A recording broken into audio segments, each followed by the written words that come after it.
আচ্ছা মানছি সিরিজের নাম না হয় লজ্জা, তা বলে নির্লজ্জভাবে এতটা জঘন্য সিরিজ তৈরি করতে হবে?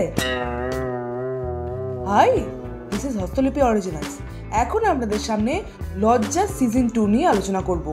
জানাবো কতটা ঘাটিয়া একটা সিরিজ।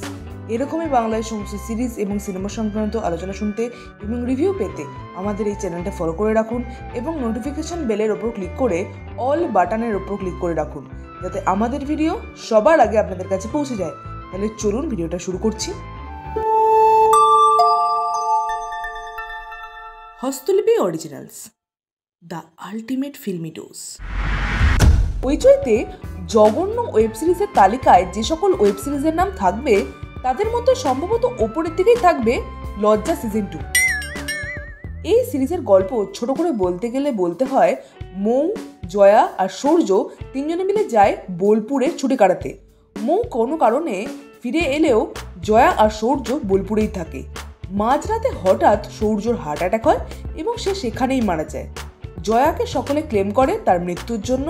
এরপরে জয়াকে বাঁচতে পারে নাকি ঘুরে দাঁড়ায় তার নিজের পরিস্থিতিতে, তা জানতে 6 এপিসোডের লজ্জা সিজন 2টা দেখে নিতে হবে আপনাদের হইচইতে।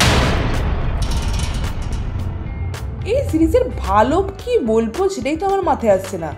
অভিনয় ভীষণই ন্যাকা ন্যাকা, প্রত্যেকেই অভিনয় খুবই জঘন্য করেছে এবং সাপোর্টিং কাস্টদেরও অভিনয় খুব একটা মনোমুগ্ধকর নয়। অভিনয় আউট অফ 5 আমি 2 দেব। এছাড়াও গল্প সেই একঘেয়ে ঘ্যানঘ্যানে প্যানপ্যানে, খুব একটা ভালো নয়। গল্পের মধ্যে কোনো টুইস্ট নেই। একটা কোর্টরুম ড্রামা সিন রাখা হয়েছে যেটা একদমই জঘন্য। স্টোরি লাইন একই রকমের জন্য আউট অফ 5 আমি স্টোরিকে 2.5 দেব। এরপরে ডায়ালগের যদি কথা বলি তাহলে বলতে হয় ডায়ালগ মোটামুটি লেগেছে আমার, আউট অফ 5 2.5 দেব। চিত্রনাট্য বা স্ক্রিন প্লে ভীষণই জঘন্য, ভীষণই বোরিং হবে অ্যাকচুয়ালি এই সিজনটা দেখতে দেখতে আপনারা। আউট অফ 5 চিত্রনাট্যকে আমি 2 দেব। ব্যাকগ্রাউন্ড মিউজিক নতুনত্ব কিছু নয়, আগের সিরিজে যেরকম ছিল সেরকমই ব্যাকগ্রাউন্ড মিউজিক আছে। আউট অফ 5 ব্যাকগ্রাউন্ড মিউজিককে আমি 2 দেব।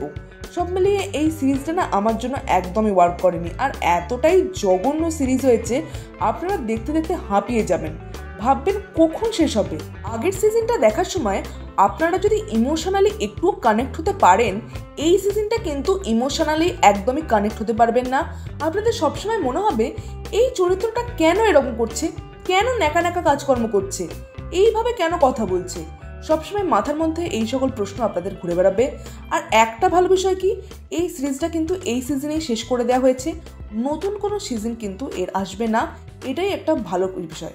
আপনাদের এই সিরিজটা যদি দেখেন তাহলে কেমন লাগছে অবশ্যই কমেন্টে লিখে জানাবেন। আর আমাদের এই ভিডিওটা লাইক করতে মিস করবেন না প্লিজ।